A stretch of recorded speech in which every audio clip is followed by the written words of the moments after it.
Did you know St. Lucie County houses the safest city in Florida? Find out more next on Inside St. Lucie.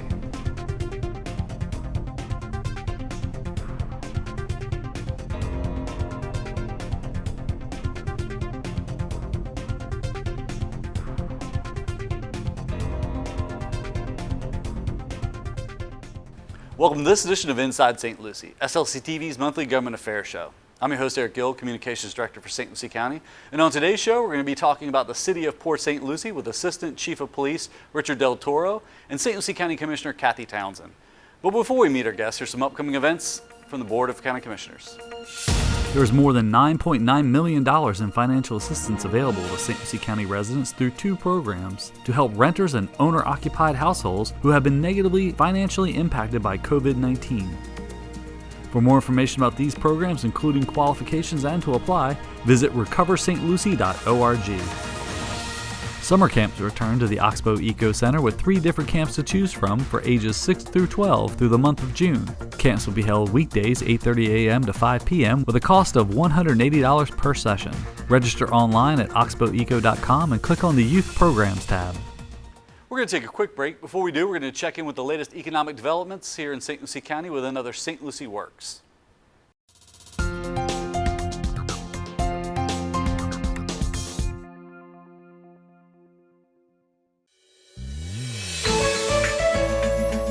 St. Lucie County's bed tax revenues showed some improvement, with February's numbers decreasing by 16% compared to the same time frame in 2020. While the number is down from last year, the decrease from the COVID-19 pandemic continues to lessen. Overall building activity increased by 15% in February, with 1,000 permits submitted compared to January's 872. The housing market isn't slowing down. According to the Florida Realtors Association, the median home sale price in St. Lucie County in February was $275,000, up 17% from last year, while condo values rose by 32% with the median price at $255,000. St. Lucie's unemployment rate dropped in February to 4.8%, down from January's 5.8%. Statewide, the unemployment rate was 5%.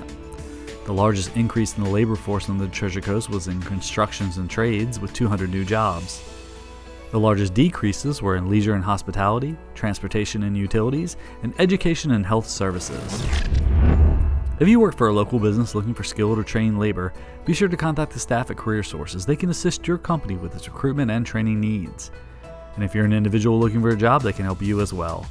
Visit the Career Source online at careersourcerc.com or call 1-866-4U-2-HIRE. Welcome back to Inside St. Lucie. I'm joined by Assistant Chief of Police for Port St. Lucie, Richard Del Toro, and St. Lucie County Commissioner Kathy Townsend. Thank you both for coming on the show today. Thanks for having us.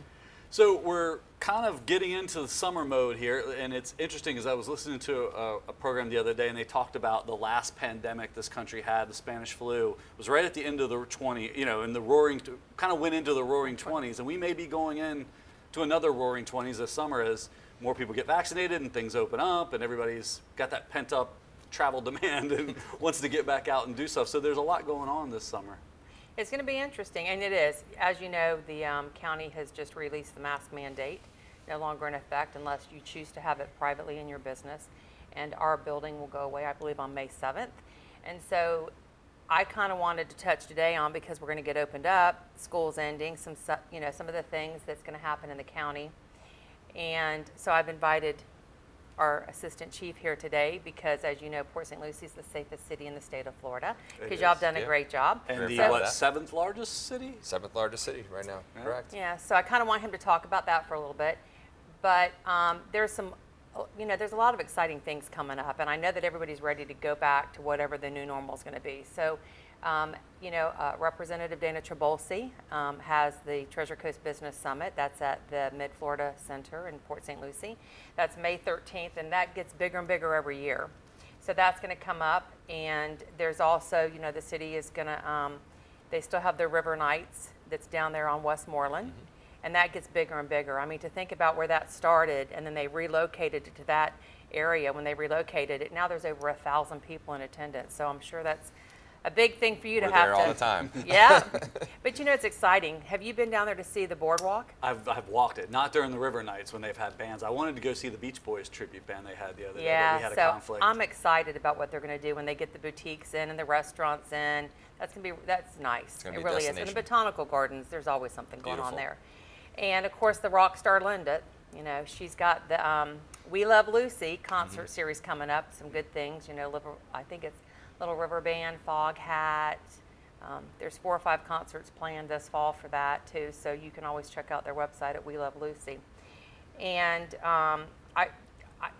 interesting enough, our new cultural arts person, Aliana, has partnered with the city, and they're going to be doing a cultural arts project at the Mid-Florida Center where it's going to be refreshments and yoga and stuff like that. And they're going art to and mindfulness, yes, right? Yeah. yes, and they're going to, which you should know about that because your wife's an artist, isn't she? Yeah. And Yeah, she's always telling me to be more mindful and relaxed. So. Well, I agree with her sometimes because you're kind of high-strung, Eric. I am. There's a lot on my plate. So yeah, that's exciting that they're partnering with the city because they also will be doing something with us at the airport. They're going to do the cultural arts reveal at our airport coming up too. That'll run through June, I think. And then of course the city is going to have their summer programs, which I'm sure Mr. Del Toro is going to talk about some of that stuff too. That for anybody in the city of Port St. Lucie or even the county, if you want your children to attend the summer camps, I think it's cityofpsl.com/summer camps. You can look that up and Yeah, put the or little even blog just City up of there. PSL. Yeah, the They city of get- Port they're St. Lucie, such and there's a good link. Yeah. So there's a lot of good things happening in the city. So, and of course, you know, there's Mother's Day, so we got to give a shout out to all those great the moms. moms. Yep. You know, we can't forget our moms. So let's talk a little bit Sure. because I know you've been with the department a long time, and when you went to work there, you started out as an officer, and then you worked your way up ranks, and it was not a safe city. There was a lot of challenges in the city back then, but through the leadership, and I think a lot of it has really transpired in the last 5 years. This board they have now, they're really doing a good job. So, Great job.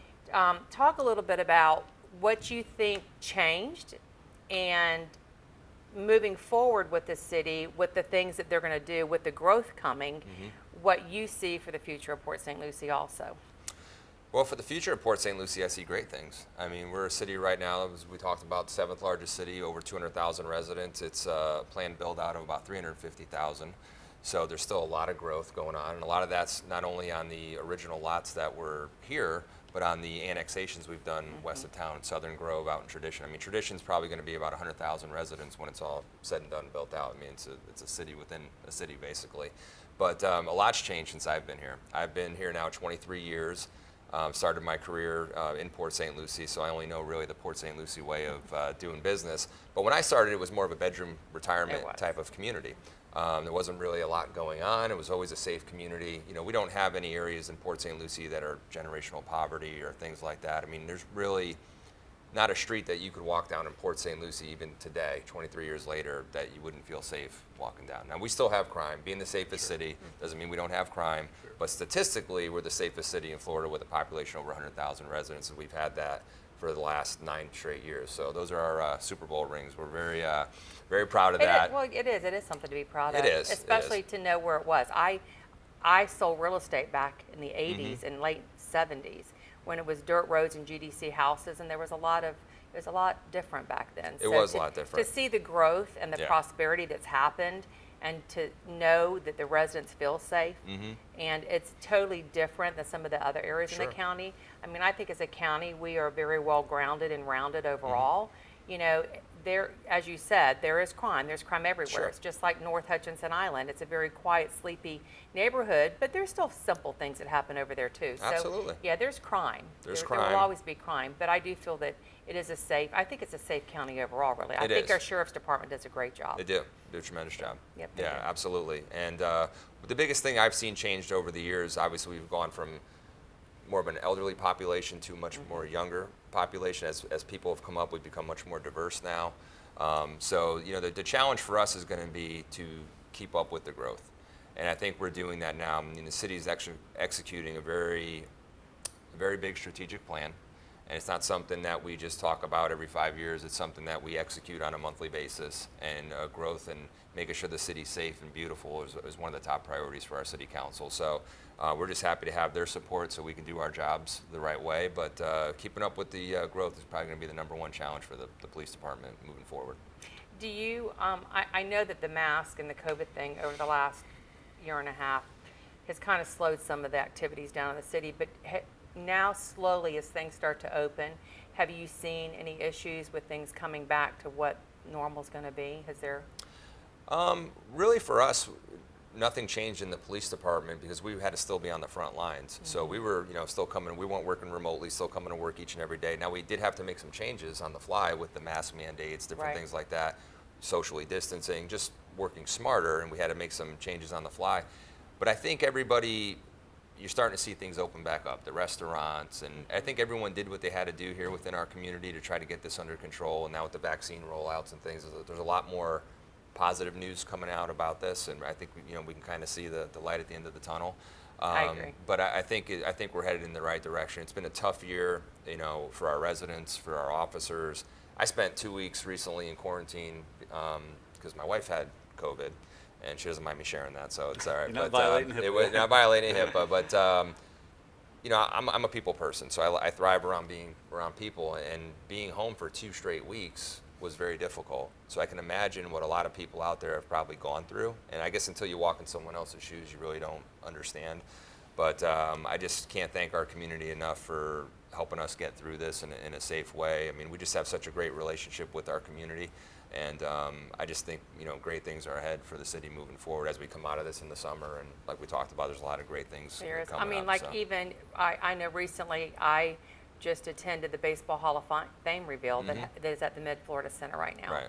which is beautiful. So for those of you that have not been, you need to check that out because Rick really It was did a pretty good cool. job. It Yeah. was really cool. Yeah, very nice. And the other thing that I'm sure will be announced before this airs is the qualifications for the Baseball Olympics. Yeah, that's already been reported. Okay, Because so- you had the special meetings. Oh, that's right, yes. So, that's exciting to think that Palm Beach and St. Lucie County are the 2 counties chosen in the United States that the That's qualifications are going to happen for the Olympics tryouts for Yeah. the baseball. So that's kind of fun too, right? That's Yeah, awesome. absolutely. Speaking of baseball, did you guys see a little decrease because we didn't have spring training like we normally had, or at least a Right. capacity? So that probably freed up some of your officers' time, right? Yeah, we didn't Detail have as work. many officers working the games this year because of the limited capacity. Sure. That's something we always look forward to each and every year, spring know. training. I mean, it just brings such an energy to the city. And it's one of the things I'm really proud of, to have the New York Mets and the St. Lucie Mets here. I mean, that stadium is just pretty unbelievable. I mean, the renovations we've done there and things like that. So I'm always proud to say, hey, we got the New York Mets here. Let's go up and see the game. And so little disappointed it's not open back up fully, but we're going to get there. Yeah. And to the fact that we're at least able to have games and things like that's a positive. So I'm always trying to focus on what we do have rather than what we don't. Sure. And I mean, that's just such a gem for our county and for the It city is. as a And, whole. and I'm so. excited because, as you know, they sold and it's a new Yeah. owner. Mhm. And the owner that has purchased, I feel already in the short time he's been there, he is a community person. Absolutely. He's looking to partner with the city and the county to do some things there and events there and allow us to utilize more of the stadium and stuff. So Yeah. I think they're going to be more of a partner with us and Big time. letting good things come. Yeah. Like we have the Safety Festival coming up. Yeah. Talk about that. Absolutely. That's actually going to be this Saturday, April 24th, all things safety. I mean, it's been a great event. I believe this is the 5th year in a row. Doug Farrell with DLF Media does a great job putting on that event, but you'll see the Port St. Lucie Police Department there, St. Lucie County Sheriff's Office there, the Fire District. We'll have all kinds of demos with K9, SWAT, our drone units. They're Jaws gonna of have Life. the Jaws of Life, the helicopters. I mean, and it's not just law enforcement, public safety agencies. It's businesses throughout the community that talk about all things safety. It's always a well-attended event, and it's great. And just to touch on real quick, I want to go back to the Mets for 1 second, if I could. They have a foundation that they do a lot of Yes, they nonprofit do. work through, and right away they just donated probably about a $30,000 food truck to the Boys and Girls Club of St. Lucie County. It might be a little bit more. I than did that, hear maybe. that. Yeah. Yep, I did hear And they that. did it right actually. after a food drive that we had there with the Treasure Coast Food Bank. So they've just been great partners right off the get-go, and I'm looking forward to that continuing in the future. That's so. another passion of yours too, right? Boys and Girls Club, aren't you Absolutely. on their board? Yeah, I've been on the board now for about 7 years, past president, past board chair, and to see where we've come in that amount of time is just unbelievable. And our CEO and the staff there at the Boys and Girls Club just do a great job. Will Armstead and his staff, but we all know Will. Will's probably one of the most visible people in the county. But he's just so passionate about the kids and the kids we were able to serve. During this pandemic, we were actually able to grow the clubs and serve more kids. I know. Well, look, and they just partnered with the county. And also the In the church, city, Westside yeah. Baptist Church. They've relocated. Yes. And they're going to have part of their offerings there is going to be that nonprofits that need office space, you can contact them and they'll have office space as a part of their Absolutely. wing down there at the church. Yeah. And a lot of that is thanks to the CARES Act money we got, and now Correct. the Yes. American Recover Act money, which I know at recent board meetings, some people are questioning, Sure. where's all this money going, to lower our taxes, which, the board did do last year, and we're getting into budget season now, so we'll see how that goes. But Yeah, for all the negative that COVID brought, it really brought a lot of good too. Because, in the beginning, I think it had people in general go back and be in touch with themselves and go back to the simplicity of family, right? Right. Playing board games and cards and Absolutely. finding things to do at home Or and hikes, to yeah. really do like private hikes with just your family, and it kind of forced you to go back to your roots and to really discover what you had with your family. Of course, through time, I'm sure as a police officer and a deputy, you probably saw crime come up a little bit because, people, whenever you're so busy in your life and now you're in a room together 24/7 all the time with somebody, like you said, when you were forced to stay home and you weren't sick, that's difficult, It's very especially difficult. if you're a people person. So probably anxiety and domestic Sure. battery, became higher levels and stuff. So, but at the end, we were blessed with receiving a lot of money. And I know that there's challenges and there's people that don't really know where that goes, but it has went to a lot of really good programs and uses. Absolutely. It's helped people that probably couldn't normally pay a mortgage payment or rent, but they qualified under some of that. So a lot of that money went to help them catch up some of their rental payments and stuff. So there is some good that came from it. And I think at the end, St. Lucie County, I'm sure with the other counties, it's really aligned us to be probably in one of the strongest financial positions I think we will ever have been in Yeah. since we have been a county, right? So there Absolutely. is good that's going to come from this. Sure. I I agree there should be transparency, and I agree that every single person should understand where the dollar has gone to make sure that there wasn't Absolutely. misuse of funds. I welcome those conversations. So I'm excited, as you know, that I'm excited for life to get back to normal because I'm like Sure. you, I'm a people person, but still, you have to do what you have to do, and you have to be respectful, and there's still going to be the businesses and people that feel wearing a mask is going to protect them, and you have to respect those people. So, but I'm excited that May, outside being Memorial Day to honor Right. our men and women that, sacrificed their life for us, at the same time, we're finally going to go back to having somewhat of a normal life for Yes. us too. So I think it's really kind of, the timing is right to be able to take May Absolutely. to just reevaluate where we are and what we have as Americans, but to also go back out there and get back to what our lives are going to be. So, Absolutely. yeah. But you mentioned too the strategic plan. And I know the city's done a really good job of citizen engagement. Yes. And that's something we just talked about with administration, with our strategic plan, and we need to start rolling out those tools and begin our engagement with the community. But you also done it on the police side of things too, right? Where there, obviously there's a national debate going on about, Sure. Police Yes. training and use of force, and so you guys have had those discussions. So. Yeah, we're very big on community engagement. The city is overall. We want to provide the services that our citizens want. I think in law enforcement, too many times we've dictated to our citizens the type of law enforcement services we're going to provide. And I think the narrative right now, or at least the discussions that are going on right now, conversations are, this is what we want to see from our police departments. And, unfortunately, tragedies do happen. But tragedies do bring about a lot of positive change sometimes if we're willing to sit down and have those conversations. We did see here a lot of peaceful protests during the aftermath of the George Floyd murder. And we had some great conversations because of those things, and there was no violence here. Yeah. And I think that's a testament to not only the Fort Pierce Police Department, St. Lucie County Sheriff's Office, and Port St. Lucie Police Department, the relationships we had before a crisis happens. You can't wait for a crisis to build a relationship. You have to have those where people are willing to give you the benefit of the doubt. They know you, they're able to make a phone call to you, have those conversations. And so we have some good conversations still coming up. But I think the biggest thing, in my opinion, for law enforcement change and reform, because we sit down at a lot of these things and we talk a lot about the past and things that have happened in the past and the tragedies. And those are good to talk about because you never want to forget those things. But it's still kind of hard to nail down what people actually want to see change. I was talking to somebody today driving up here, before I was a police officer, you used to be able to shoot a fleeing felon in the back for any type of felony. They could have just stole a lawnmower and you were able to. So things have changed over the years. Sure. And we have a long way to go. But I think the biggest change that we need, because the problem I see with law enforcement is it gets painted with a very broad brush. Everyone thinks every law enforcement agency is exactly the same, and that's just not true. It's not true. Law enforcement, in my opinion, should have the highest standards possible, and we can achieve that through accreditation.